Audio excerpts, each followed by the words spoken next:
AG ನ್ಯೂಸ್ಗೆ ಸ್ವಾಗತ. ಗುರುಮಠಕಲ್ ತಾಲೂಕಿನ ಬದಿಪಳ್ಳಿ ಗ್ರಾಮದಲ್ಲಿ ಜಮೀನು ವಿವಾದಕ್ಕೆ ಸಂಬಂಧಪಟ್ಟಂತೆ ವ್ಯಕ್ತಿಯೊಬ್ಬರು ತಮ್ಮ ಅಣ್ಣನ ಹೆಂಡತಿಯ ವಿರುದ್ಧ ಗಂಭೀರ ಆರೋಪಗಳನ್ನು ಮಾಡಿದ್ದಾರೆ. ಮಲ್ಲಪ್ಪ ತಮ್ಮ ಗೌರಣ್ಣ ಎಂಬುವರು ತಮ್ಮ ಹೆಸರಿನ ಪಟ್ಟ ಭೂಮಿಯನ್ನ ನ್ಯಾಯಬದ್ಧವಾಗಿ ಮಾರಾಟ ಮಾಡಿದ್ರು. ಅಣ್ಣನ ಹೆಂಡತಿ ಶಂಕರಮ್ಮ ದಂಡಪ್ಪ ಅವರು ಸುಳ್ಳು ಆರೋಪ ಮಾಡುತ್ತಿದ್ದಾರೆ ಎಂದು ದೂರಿದ್ದಾರೆ. ಮಲ್ಲಪ್ಪ ಅವರ ಹೇಳಿಕೆಯಂತೆ ಬದಿಪಳ್ಳಿ ಗ್ರಾಮದ ಸರ್ವೆ ನಂಬರ್ 194ರಲ್ಲಿನ ಜಮೀನು ಅವರ ಪಾಲಿಗೆ ಬಂದಿದ್ದು, ಕುಟುಂಬದ ಆರ್ಥಿಕ ಅಡಚಣೆ ಹಿನ್ನೆಲೆ ಅವರು ಜಮೀನನ್ನ ಮಾರಾಟ ಮಾಡಿದ್ದಾಗಿ ತಿಳಿಸಿದ್ದಾರೆ. ಆದರೆ ಶಂಕರಮ್ಮ ಅವರು 2 ಎಕರೆ ಜಮೀನು ಪಾಲು ನೀಡಬೇಕು ಅಂತ ಒತ್ತಾಯಿಸಿ ತನ್ನ ಹೆಬ್ಬೆಟ್ಟು ಹಾಗೂ ಸಾಕ್ಷಿದಾರ ಸಹಿಯನ್ನ ಫೋರ್ಜರಿ ಮಾಡಲಾಗಿದೆ ಅಂತ ಆರೋಪಿಸಿ ಪತ್ರಿಕೆಯಲ್ಲಿ ಸುದ್ದಿ ಪ್ರಕಟಿಸಿದ್ದಾರೆ ಎಂದಿದ್ದಾರೆ. ಇದಲ್ಲದೆ ಶಂಕರಮ್ಮ ಅವರು ಮನೆ ಕಟ್ಟಲು ಮಲ್ಲಪ್ಪರಿಂದ 5 ಲಕ್ಷ ಸಾಲ ಪಡೆದಿದ್ರು. 2 ವರ್ಷಗಳಿಂದ ಹಣವನ್ನ ಹಿಂತಿರುಗಿಸದೆ ಬದಲಾಗಿ ಸುಳ್ಳು ದೂರುಗಳನ್ನ ಕೊಡುತ್ತಿದ್ದಾರೆ ಎಂಬ ಆರೋಪವೂ ಕೂಡ ಕೇಳಿ ಬರ್ತಾ ಇದೆ. ಈ ಹಿನ್ನೆಲೆ ಸೈದಾಪುರ ಪೊಲೀಸ್ ಠಾಣೆಗೆ ಪದೇ ಪದೇ ದೂರು ಕೊಡುತ್ತಿರುವುದಾಗಿ ತಿಳಿಸಿದ್ದಾರೆ. ಈ ವಿವಾದದಲ್ಲಿ ಗ್ರಾಮಸ್ಥರು ಆದ ವೆಂಕಟರಾಮುಲು, ಬುಸಣ್ಣ ಮತ್ತು ತಾಯಪ್ಪ ಅವರ ಸಹಿಗಳನ್ನು ಕೂಡ ಫೋರ್ಜರಿ ಮಾಡಲಾಗಿದೆ ಎಂದು ಆರೋಪಿಸಲಾಗಿದೆ. ಇದಕ್ಕೆ ವಿರೋಧ ವ್ಯಕ್ತಪಡಿಸಿರುವ ಮಲ್ಲಪ್ಪ, ಶಂಕರಮ್ಮ ಹಾಗೂ ಅವರ ಕುಟುಂಬದವರು ಸುಳ್ಳು ದಾಖಲೆಗಳನ್ನು ಸೃಷ್ಟಿಸಿ ಮೋಸ ಮಾಡಲು ಯತ್ನ ಮಾಡುತ್ತಿದ್ದಾರೆ ಎಂದು ದೂರಿದ್ದಾರೆ.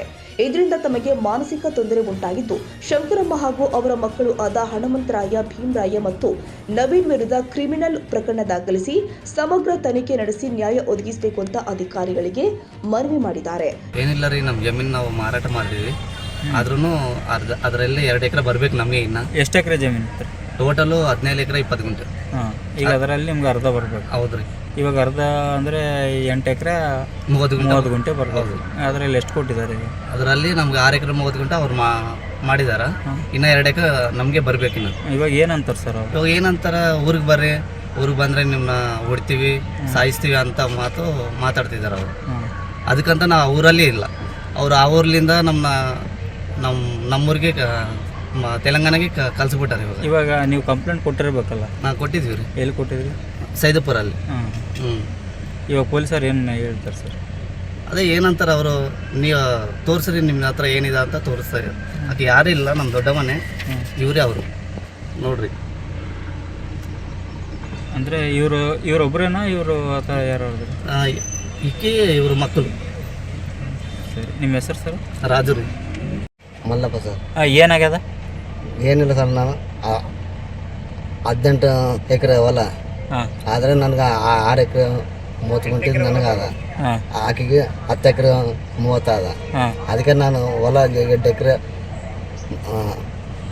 ಜಾಸ್ತಿ ತಗೊಂಡಳ. ಯಾರು? ನಮ್ಮ ನಾದಿ. ಅವ್ರ ಫೋಟೋ ಆದ್ರಿ? ಆದರೆ ಇವರೇನಾ? ಇವರೇ. ಈಗ ಏನಂತಾರೆ ಸರ್? ಈಗ ಅದೇ 8 ಎಕರೆ ಅವರು ತಗೊಂಡ್ರೆ ಕೂಡ ನಾನು ಇಂಥವೆಲ್ಲ ನಾವು ಮಾರ್ಕೊಂಡ್ರೆ ಕೂಡ ಮತ್ತೆ ಯಾಕೆ ಮಾರ್ದ ಅಂದ ಕೇಸ ನನ್ನ ಬಂದಾಳ.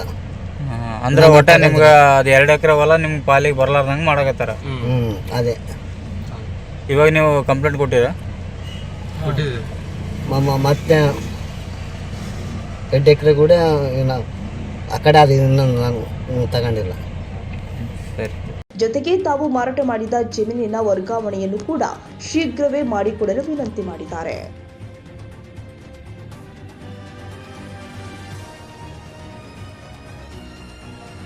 ಕನ್ನಡಿಗರ ಮೆಚ್ಚಿನ ನಿಮ್ಮ ಎಜೆ 24/7 ನ್ಯೂಸ್ ಕನ್ನಡ ವಾಹಿನಿ ಇದೀಗ ಟಿವಿಯಲ್ಲಿ ಲಭ್ಯ. ವೇಳೆ ನೋಟಿಸ್ ಕೊಟ್ಟಿದ್ರೆ ವಾಪಸ್ ತಗೋತೀವಿ. ಇವತ್ತು ವಕ್ಫ್ ಪ್ರಾಪರ್ಟಿ ಅಂತೇಳಿ ಬರ್ತದೆ ಅಂತ ಹೇಳಿದ್ರೆ ರೈತರ ಬೀದಿಗೆ ಬಂದ್ರೆ ಏನ್ ಮಾಡ್ಬೇಕಾಗತ್ತೆ? ಯಾರು ವೋಟ್ ಹಾಕಲಿಲ್ಲ ಅಂದ್ರೆ ಗ್ಯಾರಂಟಿನೆಲ್ಲ ಸ್ಟಾಪ್ ಮಾಡ್ಬಿಡ್ತೀವಿ.